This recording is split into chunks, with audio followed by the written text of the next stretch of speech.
transmitted at the request of the United States government and the Centers for Disease Control in cooperation with the United Nations International Development Board.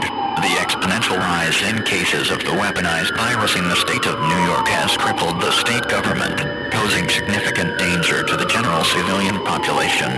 Although quarantine zones were established, primarily in downtown Manhattan, the majority have been overrun by the infected alongside mercenaries, who sometimes are called sheepdogs.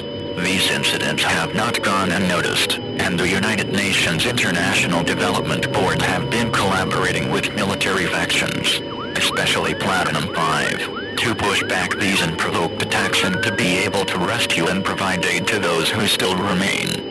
To offset the rise of infection, the United Nations International Development Board will begin periodic rescues via helicopters in and around the state to search for survivors. While this may seem as inefficient and dangerous, it is currently the only way as of this time, unless you are able to acquire a she-cell. A she-cell can be used to call in rescue in a designated area.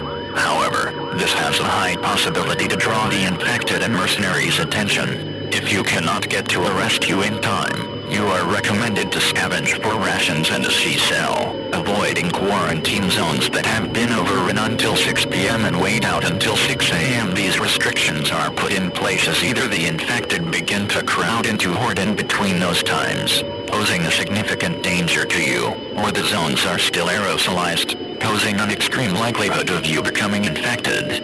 If you believe you or someone you know is infected with the following symptoms: nausea, fever, paling of the skin, sudden glowing of the eyes, extreme rabies-like aggression towards humans, and in some cases, extreme rashes on the limbs, you are recommended to report to the nearest operating CDC zone, and follow instructions thereafter.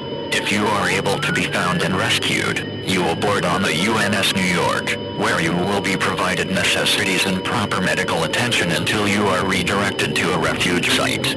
Do not panic, help is on the way.